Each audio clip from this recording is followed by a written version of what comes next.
राम रहीम के करीबी आदित्य इंसा को हरियाणा पुलिस गिरफ्तार नहीं कर पाई। पंचकुला हिंसा मामले में आरोपी आदित्य इंसा की गिरफ्तारी के लिए सिरसा के डेरा सच्चा सौदा आश्रम में छापेमारी करने गई पुलिस को खाली हाथ लौटना पड़ा। मध्य प्रदेश के मंत्री गोविंद सिंह ने ऋषि कुमार शुक्ल को नया सीबीआई डायरेक्टर बनाने का विरोध करते हुए विवादित बयान दिया। जो व्यक्ति मध्य प्रदेश की कानून व्यवस्था नहीं संभाल सकता वो देश में, समूचे भारतवर्ष के विशाल देश में सीबीआई के प्रमुख बनने के योग्य नहीं है। सुनंदा पुष्कर मौत मामले में दिल्ली की सेशंस कोर्ट में 21 फरवरी को सुनवाई होगी। जींद उपचुनाव में जीत हासिल करने वाले बीजेपी विधायक कृष्ण मिड्ढा ने प्रधानमंत्री से दिल्ली में मुलाकात की। दिल्ली के पास गाजियाबाद में स्वाइन फ्लू के कुछ मामले सामने आने के बाद स्वास्थ्य विभाग ने सभी निजी अस्पतालों से ऐसे मामलों के सैंपल मंगवाए ताकि सभी की सही तरीके से जांच हो सके।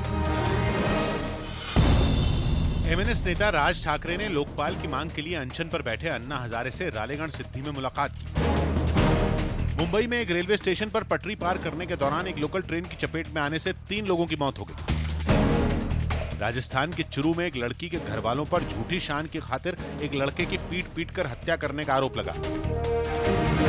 महात्मा गांधी की जयंती के 150वें साल के मौके पर सड़क सुरक्षा का संदेश देते हुए दिल्ली से एक कार रैली निकाली गई जो 22 दिन तक देश भर के अलावा पड़ोसी देशों में भी महात्मा गांधी से जुड़ी जगहों पर जाएगी। दुनिया के सबसे सूखे इलाके आताकमा रेगिस्तान में बीते कुछ दिन में हुई भारी बारिश की वजह से बाढ़ आ गई, जिसकी चपेट में आने से एक आदमी की मौत हो गई और 1200 लोग बेघर हो गए। सचिन तेंदुलकर ने ऑस्ट्रेलिया और न्यूजीलैंड में शानदार प्रदर्शन करने वाली टीम इंडिया को इसी साल होने वाले वनडे वर्ल्ड कप का मजबूत दावेदार बताया। वेस्टइंडीज के कप्तान जेसन होल्डर पर इंग्लैंड के खिलाफ खेले गए दूसरे टेस्ट मैच में स्लो ओवर रेट की वजह से एक मैच का बैन लगा दिया गया। स्पेन के क्लब बार्सिलोना के कप्तान लियोनेल मेसी ने ला लीगा फुटबॉल टूर्नामेंट के लगातार 11वें सीजन में अपने 20 गोल पूरे कर लिए। छत्तीसगढ़ के कोरबा में केमिकल फैक्ट्री के गोदाम में भीषण आग लगने से हड़कंप मच गया। बताया गया कि अवैध तरीके से बनाए गए गोदाम में रखी केमिकल की बोरियों में आग लगी, जिसने देखते ही देखते पूरे गोदाम को अपनी चपेट में लिया और वहां आग की भीषण लपटें निकलने लगी। केमिकल की खाली बोरियों की आग पकड़ने की वजह से लपटें और तेज हो गईं और फैक्ट्री से निकलने वाला धुआं तेजी से आसमान की तरफ फैलने लगा। जानकारी मिलने पर दमकल की एक गाड़ी वहां पहुंची और दमकल कर्मियों ने आग पर काबू पाने की कोशिश शुरू की, लेकिन आग इतनी भीषण थी कि पानी की बौछार का भी उस पर कोई असर होता नहीं दिखा।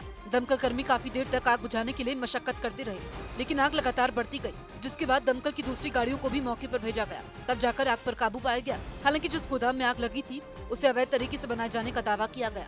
हमने अनुमति उनको फैक्ट्री के लिए दिया हुआ है, वहाँ से वो जो गोडाउन उन लोगों का जो भी वेस्ट निकलता है उसके लिए किया हुआ ना फर्ज। हालांकि सफाई में फैक्ट्री के मैनेजर ने इन आरोपों को गलत बताया और फैक्ट्री को नियमों के मुताबिक चलाए जाने का दावा किया। खाली बोरी रखी हुई थी, उसी के कारण आग लगी और कुछ भी नहीं है यहाँ पे। वहीं घटना के बाद इलाके के लोग भी फैक्ट्री चलाने वालों से खफा दिखे।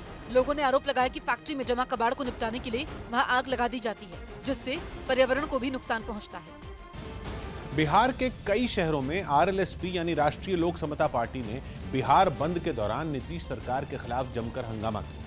शनिवार को पटना में उपेंद्र कुशवाहा पर हुए लाठीचार्ज के विरोध में आरएलएसपी ने बंद का ऐलान किया और इस दौरान गया में बिहार सरकार पर कानून की धज्जियां उड़ाने का आरोप लगाते हुए सड़क पर उतरे आरएलएसपी कार्यकर्ता जमीन पर लेटकर नारेबाजी करने लगे।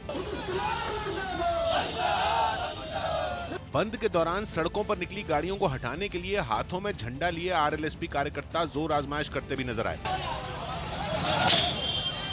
आरएलएसपी कार्यकर्ताओं ने पटना में हुए आक्रोश मार्च के दौरान अपने नेता उपेंद्र कुशवाहा पर पुलिस के लाठीचार्ज को नीतीश कुमार की साजिश बताया। आरएलएसपी के बिहार बंद के समर्थन में महागठबंधन की पार्टियां भी शामिल हुईं और कटिहार में सड़क पर आग जलाकर आरजेडी ने नीतीश सरकार पर जोरदार हमला बोला।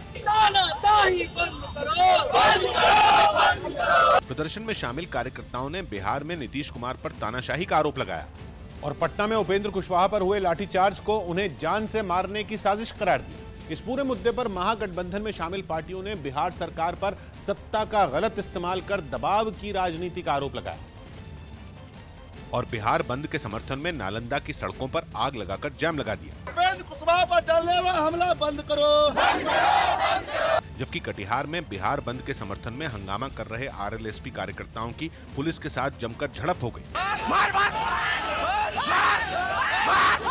बंद के दौरान आरएलएसपी के प्रदर्शन को देखते हुए कई इलाकों में पुलिस बल की भारी तैनाती की गई थी। प्रदर्शनकारियों ने बिहार सरकार पर ताकत का गलत इस्तेमाल करने का भी आरोप लगाया। महागठबंधन के एक सदस्य को लाठी और गोलियों से बर्बाद कर उनको दबाने का काम करेंगे। उनकी मंशा को हम लोग कभी कायम होने नहीं देंगे। इससे पहले हाथों में मशाल लेकर आरएलएसपी कार्यकर्ताओं ने रैली निकालकर भी राज्य सरकार के खिलाफ जमकर नारेबाजी की थी। बिहार में लोकतंत्र के खतरे में होने का आरोप लगाते हुए आरएलएसपी ने ज्यादा से ज्यादा लोगों को बिहार सरकार के विरोध में आगे आने की अपील की। वहीं इस मामले में चुप्पी तोड़ते हुए मुख्यमंत्री नीतीश कुमार ने आरएलएसपी के बिहार बंद को चुनावी हथकंडा करार दिया। जब भी इलेक्शन कमीशन डेट अनाउंस करेगा इलेक्शन का और मॉडल कोड ऑफ कंडक्ट लागू हो जाएगा, तो इस बीच में आप समझ लीजिए लगभग एकाध महीना तरह तरह की चीज होती है। एक महीना जो अभी देश का माहौल बना है, जिस तरह से कटुता और तनाव का माहौल बना है, उस माहौल में अभी कुछ भी हो सकता है, लेकिन वही लगभग एक महीने तक की बात है। अमेरिका से लौटने के बाद कांग्रेस की महासचिव बनी प्रियंका गांधी ने सोमवार को कांग्रेस अध्यक्ष और अपने भाई राहुल गांधी से मुलाकात की।